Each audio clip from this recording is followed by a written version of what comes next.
Hello third year. आज हम ecosystem ecology की बात करेंगे।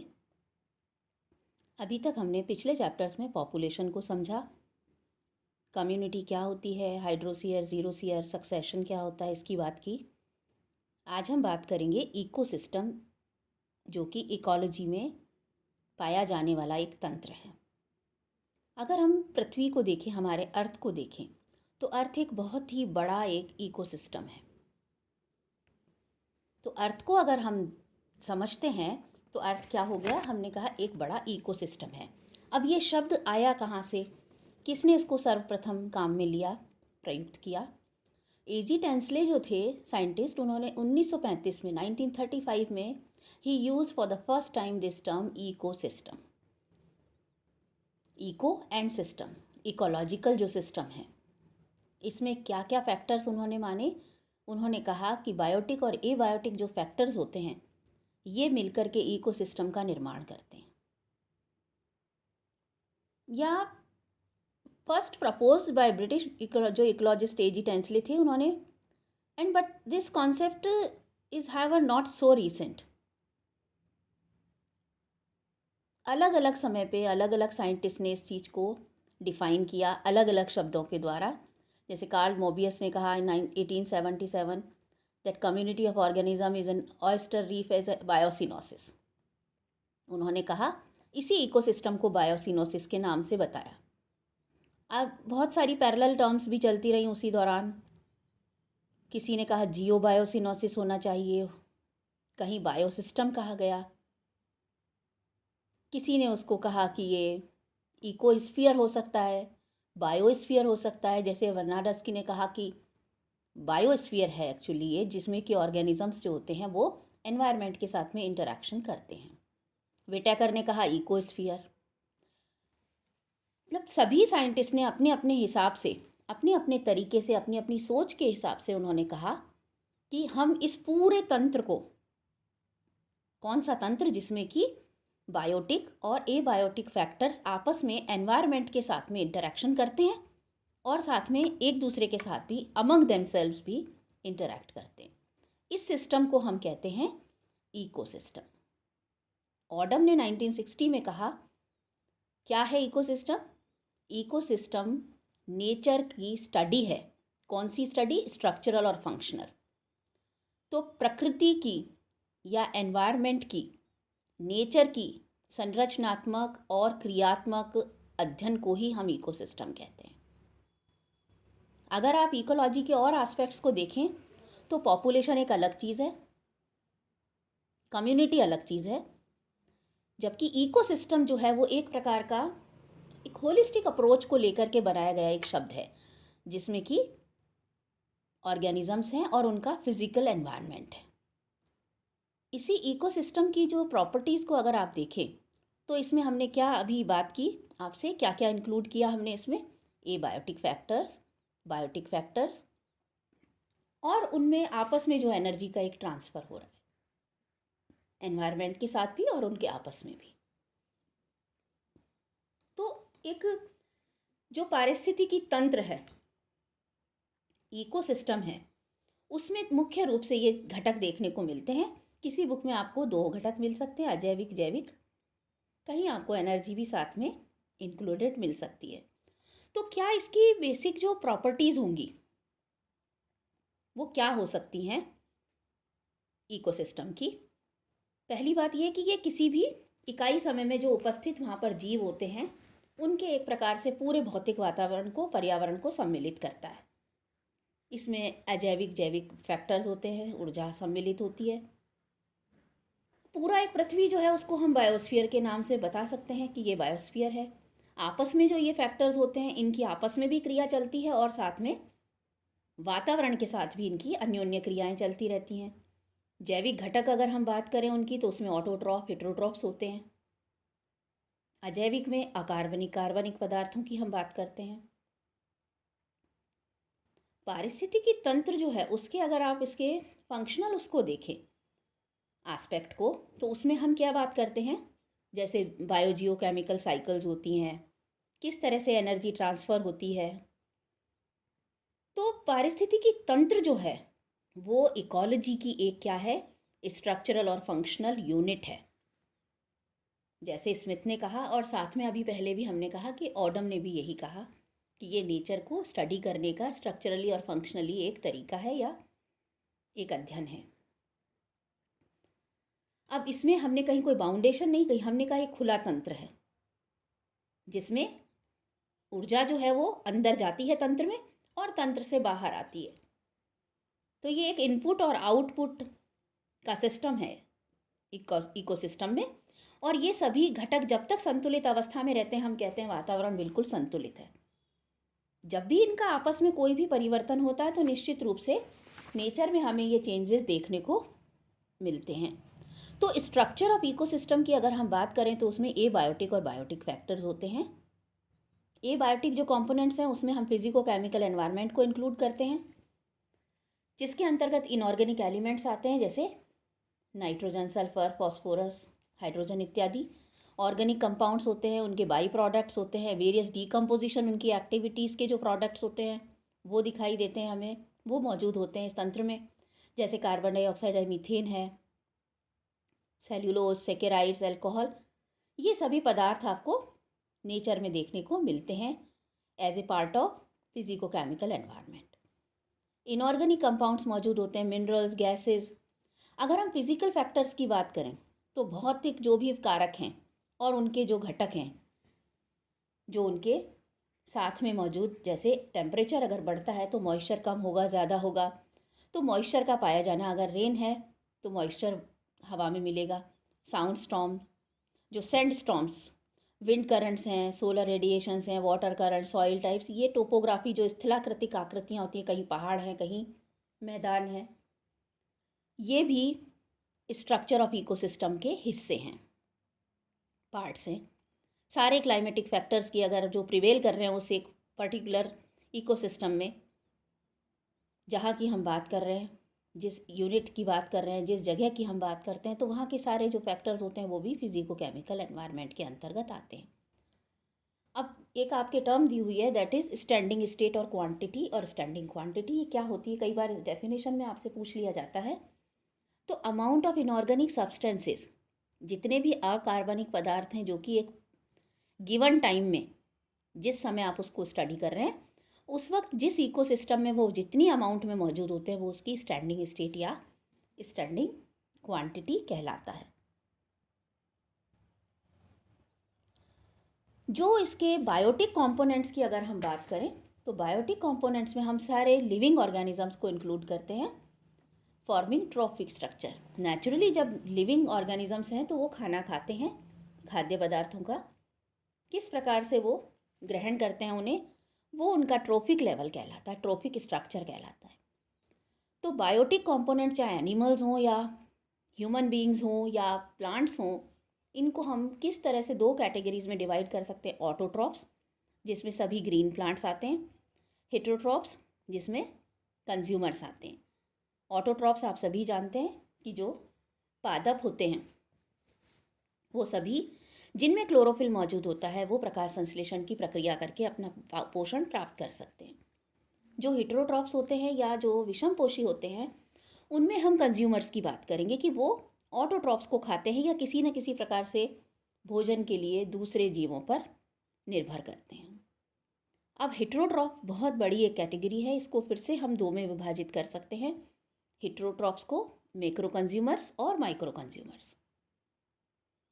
हेटेरोट्रॉफ्स आर कंज्यूमर्स, ये अपना खुद का बना नहीं रहे खाना, तो कंज्यूमर में जो मैक्रो कंज्यूमर्स होंगे वो बड़े कंज्यूमर्स कहलाएंगे, माइक्रो कंज्यूमर्स जो होंगे वो छोटे होंगे, जिन्हें कि हम डिकम्पोजर्स वगैरह, सेप्रोट्रॉफ्स जो होते हैं, सेप्रोफाइट्स को इंक्लूड करते हैं। तो मैक्रो कंज्यूमर्स को फिर से हम डिवाइड कर सकते हैं अलग कैटेगरीज में। प्राइमरी कंज्यूमर्स जो कि प्योरली हर्बेशियस होंगे, जो कि प्लांट्स पर निर्भर करेंगे, जैसे रैबिट, डियर, काऊ, बफलो, गोट वगैरह। जो सेकेंडरी कंज्यूमर्स होंगे वो एक तरह से ओमनिवोर्स होंगे, यानी वो हर्बीवोर्स भी हो सकते हैं, वो कार्निवोर्स भी हो सकते हैं। तो जिनमें ये दोनों क्वालिटीज़ पाई जाती हैं, ऐसे बायोटिक कंपोनेंट्स को हम सेकेंडरी कंज्यूमर्स की श्रेणी में रखते हैं। जैसे क्रो है, स्पैरो है, फॉक्स है, आपने देखा होगा ये कीड़े भी खाते हैं और साथ में अगर आप इन्हें दाना डाल दें तो वो भी खाते हैं। टर्शरी कंज्यूमर्स जो होते हैं they are actually top carnivores, lions, tigers, hawks, sharks. ये जो ऐसे एनिमल्स हैं जो कि बिना दूसरे जीव को खाए नहीं रह सकते, उन्हें हम टॉप कार्निवोर्स की श्रेणी में रखते हैं। माइक्रो कंज्यूमर्स में हम लेते हैं जैसे फंजाई है, बैक्टीरिया वगैरह, ये जो भी हैं जो कि डिकम्पोजिंग का काम करते हैं, अपना पोषण डेड ऑर्गेनिक मैटर से प्राप्त करते हैं, उन्हें हम माइक्रो कंज्यूमर्स कहते हैं। तो ये एक प्रकार से स्ट्रक्चर आपको हमने बताया कि क्या स्ट्रक्चर और क्या कैरेक्टरिस्टिक्स हो सकते हैं एक इकोसिस्टम के, उसके कौन से पार्ट्स होते हैं, किस प्रकार से आप उसे समझ सकती हैं। होम्योस्टैसिस एक टर्म और है जो आपकी बुक में दी हुई है। जो होम्योस्टैसिस टर्म है, इसका अर्थ या स्टेबिलिटी जो इसके साथ में एक जुड़ा हुआ शब्द है। देखिए, जीव जंतु जो होते हैं उनकी जो पॉपुलेशंस होती हैं उनके मध्य में आपस में अन्योन्य क्रियाएं लगभग मेंटेन रहती है, और इस मेंटेनेंस को ही हम होम्योस्टैसिस कहते हैं। कि कोई भी अगर पारिस्थितिकी तंत्र है, वहाँ पर जो भी फैक्टर्स हैं, बायोटिक फैक्टर्स हैं, वो आपस में एक दूसरे के साथ को रिलेशन लेकर के रहते हैं। और एक आदर्श स्थिति वही होती है, होम्योस्टैसिस होती है, जो कि जिसमें सभी तंत्र, पारिस्थितिक तंत्र एक आदर्श स्थिति में होता है। उसमें इनपुट और आउटपुट को अगर आप देखें तो वो बराबर होता है। और ये एक तरह से जब देखते हैं कि एक दूसरे पर निर्भर रह कर के सारे तंत्र संतुलित हैं, समन्वयित हैं, एक दूसरे को कोऑपरेट करके या कोऑर्डिनेट करके चलते हैं, तो ऐसी स्थायित्व की जो परिस्थिति होती है उसे हम जीरो स्टेट के नाम से जानते हैं। और ये जीरो स्टेट जब हटेगी तभी परिवर्तन होगा।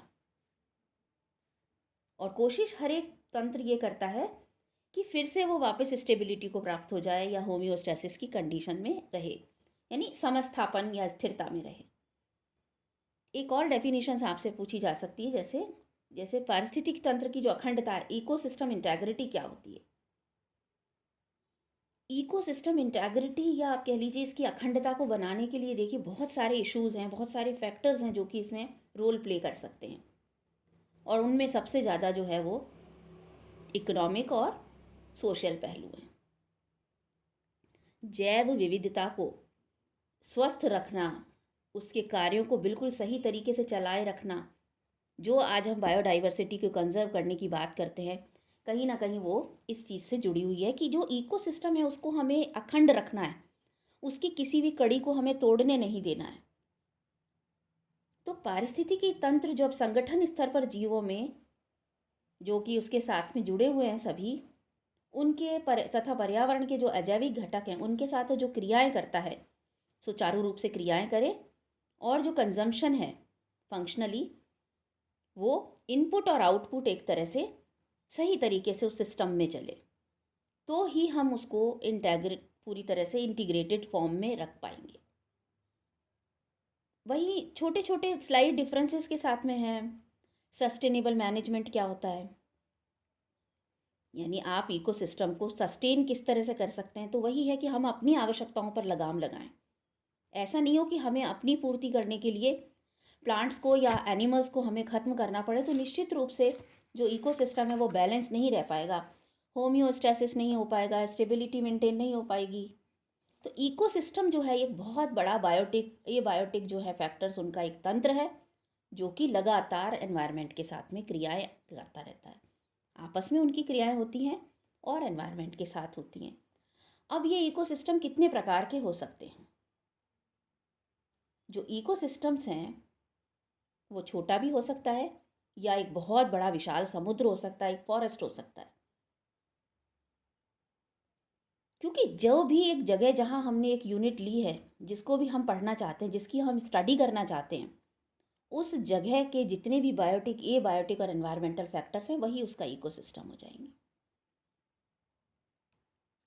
प्रत्येक पारिस्थितिकी तंत्र जो होता है उसमें विशिष्ट जीव और उसका संबंधित पर्यावरण होगा, उसके आधार पे ही हम उसका नामकरण करते हैं। जैसे अगर आप फ्रेश वाटर इकोसिस्टम की बात करेंगे तो आप वहाँ पर अलवणीय जल जितना भी जहाँ मौजूद है उस जगह की बात कर रहे हैं।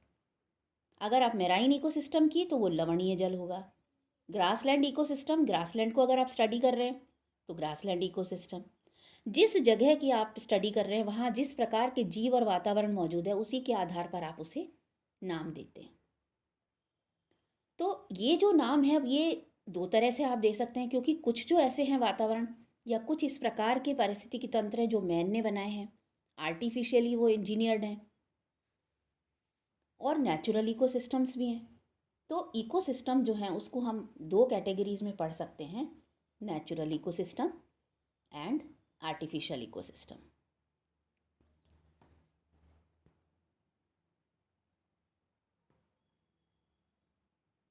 ये देखिए, नेचुरल इकोसिस्टम जो है वो प्रकृति के बनाए हुए, अंडर नेचुरल कंडीशंस वो ऑपरेट होते हैं, without any major intervention by man और without any interference by man. इनको हम फर्दर डिवाइड कर सकते हैं। जैसे पहले हमने बात की कि अगर कहीं फॉरेस्ट हैं, जंगल हैं, तो हम उसे किस नाम से कहते हैं? टेरेस्ट्रियल। फॉरेस्ट हैं, डेजर्ट्स हैं, ग्रासलैंड्स हैं, जो लैंड इकोसिस्टम है they are known as terrestrial. Aquatic जो है वो वाटर जो है, जहाँ पर भी पानी है वहाँ के सिस्टम को, इकोसिस्टम को हम बोलेंगे एक्वेटिक इकोसिस्टम।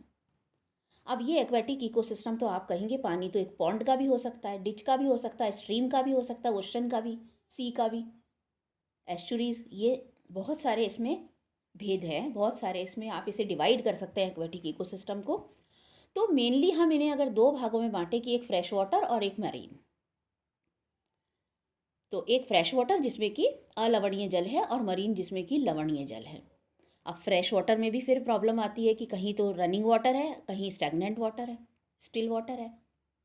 तो आप इन्हें दो भागों में फिर से विभाजित कर सकती हैं, lotic and lentic. Fresh water को, लॉटिक का मतलब जहाँ बहता हुआ पानी है, जैसे झरने हैं, नदियाँ हैं, स्प्रिंग्स हैं, स्ट्रीम्स, रिवर्स, ये जो है। लैंटिक जहाँ पर स्टैंडिंग वाटर पाया जाता है, जैसे गड्ढा है, उसमें पानी भरा हुआ है, काफ़ी समय से वो रुक रहा है, तो उसे हम लैंटिक वाटर कहेंगे। डिचेज होते हैं, पडल्स हैं, लेक्स हैं, स्वाम्प्स हैं, जो कि दलदली इलाके होते हैं, वहाँ पर भी ठहरा पानी होता है, तो इनको हम लैंटिक की श्रेणी में लेते हैं। फ्रेश वाटर तो हैं लेकिन ये लैंटिक हैं। अब मैराइन जो होता है एक्वेटिक इकोसिस्टम, उसमें आप इकोसिस्टम जो होगा वो सेलाइन वाटर का होगा, जैसे ओशंस, सीज, एस्चुरीज। तो ये कुछ प्रकार के ऐसे इकोसिस्टम हैं जो कि नेचुरली ऑपरेट होते हैं नेचर के द्वारा, नेचुरल कंडीशंस में।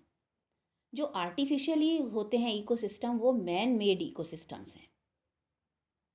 और ये मैन मेड जो इकोसिस्टम्स होते हैं उनमें आप छोटे से लेकर बड़े तक की बात आप कर सकते हैं। जैसे एक डैम बनाया हुआ है, वो बांध रखा है उस पानी को उन्होंने, और उन्होंने खुद ने बनाया उसको, तो उसको आप कहेंगे एक प्रकार से आर्टिफिशियल या मैन मेड इकोसिस्टम। अगर उसकी आप स्टडी करेंगे तो वहाँ एक उसी एक कंट्रोल्ड जो है कंडीशंस, उनमें आप बात कर रहे हैं कि इतना ही, इतने एरिया में हमने इस पानी को रोक रखा है। इनकी मेंटेनेंस भी वही रखनी पड़ती है, यहाँ के वातावरण को आपको मेंटेन करके रखना पड़ता है। अब आप एक गार्डन की बात कर लीजिए, किचन गार्डन की बात करिए, एक्वेरियम की बात कर लीजिए, ये सब छोटे छोटे ऐसे सिस्टम्स हैं जो कि मैन मेड इकोसिस्टम्स हैं।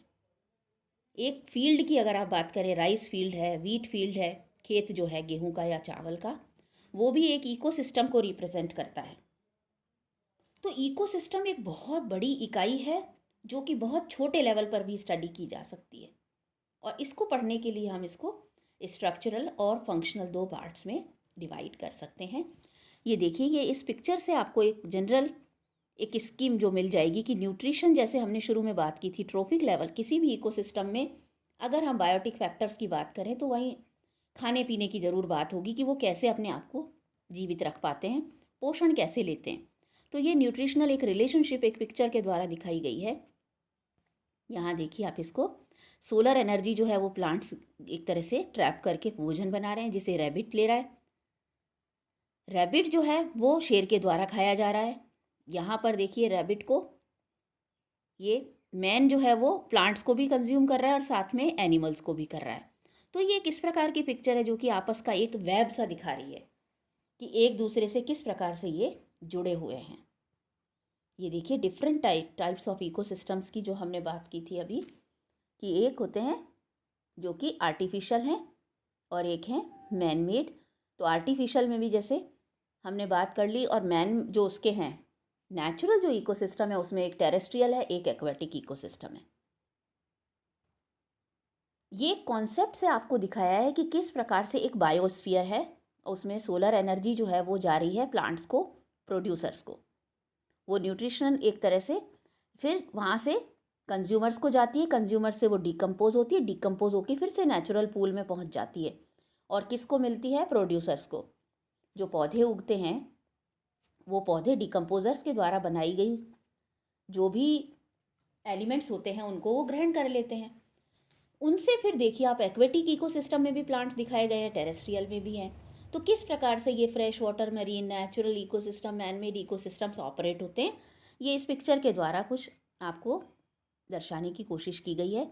ये एक कॉन्सेप्ट है इकोसिस्टम का, कि इकोसिस्टम जिसमें हमने शुरू में बात की थी कि इनपुट और आउटपुट ऑफ एनर्जी होता है, ये कुछ उसको बताने की एक कोशिश है कि किस प्रकार से जो इकोसिस्टम है उसमें एनर्जी जो है वो कहाँ पहुँचती है, इनपुट उसका कैसे हो रहा है। देखिए हमने कहा कि जो इकोसिस्टम है उसमें क्या है, इनपुट होना एनर्जी सिस्टम के अंदर और सिस्टम से बाहर की तरफ आउटपुट होना। यही है पूरा एक तरह से जो गेम है इसका इकोसिस्टम का। तो इकोसिस्टम में अंदर प्लांट्स हैं, कंज्यूमर्स हैं, डिकम्पोजर्स हैं, बायोटिक सारे फैक्टर्स हैं। बाहर सोलर एनर्जी जो है, सोलर रेडिएशंस प्लांट्स को मिल रहे हैं, हम सभी को मिल रहे हैं। जो प्लांट्स हैं वो डिस्पर्स हो रहे हैं बाहर से और अंदर की तरफ आ रहे हैं, इसमें जो एनर्जी इसको दे रहे हैं। एनिमल्स जो हैं वो माइग्रेट करके सिस्टम में आ रहे हैं, मतलब अंदर से इस बाहर से इस सिस्टम में भी आ रहे हैं। अब इस सिस्टम में से देखिए बाहर निकल रहे हैं जो रेडिएशंस हैं, लॉन्ग वेव रेडिएशंस बाहर निकल रहे हैं, हीट बाहर निकल रही है इनके क्रियाकलापों के कारण। डिस्पर्सल हो रहा है प्लांट्स का बाहर की तरफ, दूसरी कम्युनिटीज़ की तरफ, दूसरे इकोसिस्टम्स की तरफ। तो अगर आप इस इकोसिस्टम को बीच में देखें तो इसके लेफ्ट की साइड में एक इकोसिस्टम है, राइट की साइड में दूसरा इकोसिस्टम है। तो एक इकोसिस्टम में से इस बीच वाले इकोसिस्टम में एनर्जी आ रही है, इस इकोसिस्टम से दूसरे इकोसिस्टम में एनर्जी बाहर जा रही है। तो इनपुट और आउटपुट का ये गेम जो है वो इन इकोसिस्टम्स में चलता रहता है। So this is all for today. Next class में फिर हम अगला स्टार्ट करें।